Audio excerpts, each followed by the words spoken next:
আমি পুরান ঢাকা ঝালমুড়ি মামাকে পেয়ে গেছি। মামা ঝালমুড়ি মজা হবে তো? মামা একদম ঝাল করে মজা করে বানাই দিবেন, বুঝছেন? মামা একটা এক্সট্রা চিলি দিন। আমাদের স্মার্ট মামা দেখো লুঙ্গিও পরে নাই, মাথায় গামছাও লাগায় নাই। সো এই ঝালমুড়িটা আপনারা যদি খেতে চান আপনারাও খেতে পারবেন এই পুরান ঢাকার ঝালমুড়ি মামার হাতের। চলে আসতে হবে কোথায় জানেন? এই যে ঠান্ডা গরমে। এখানে আর কি পাওয়া যায়?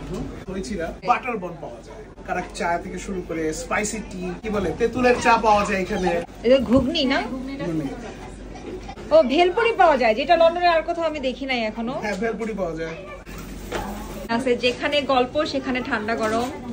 প্রেমে চিনি কম, কফিতে বেশি। কফি ছাড়া সকাল শুরু হয় না, তাই তুই ছাড়া দিন শেষ। ও বাবা, গরম সিঙ্গারা চা পু দিয়া খা। তারপরে এখানে আছে লন্ডনের আড্ডা জমবে ঠান্ডা গরমে। ও এই আমার বোনও চলে আসছে।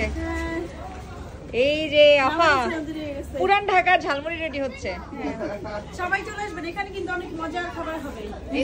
সব ধরনের স্ন্যাক্স আছে, আর সব ভারী খাবার খাইতে হলে নিশাপুর শপে।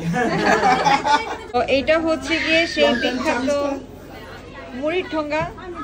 সরি ভাইয়া, বা হাতে ধরলাম না, কোনো সমস্যা নাই, ট্রাই বলবেন কেমন হচ্ছে।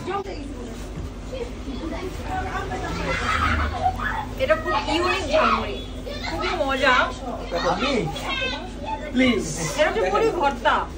মুড়ি ভর্তা, যেটা হচ্ছে আমরা বাসায় পুরান ঢাকায় সবসময় বানা অভ্যস্ত, এবং এটার মধ্যে হচ্ছে যে মানে পুরান ঢাকার লোকজন ঝাল এটা চামচ দিয়ে খাইতে হবে, এটা আপনি হাত দিয়ে খেতে পারবেন না। এটা হচ্ছে অন্য টেস্ট। আপনি যদি একটু ড্রাই চান সেটা ড্রাই হয়, বাট সেটা এই টেস্টটা পাবেন না। এটা ঘুগনি দিয়ে ভর্তা, একদম মুড়ি ভর্তা। এটা কিন্তু আমি প্রথম খেলাম, বাট খুব মজা।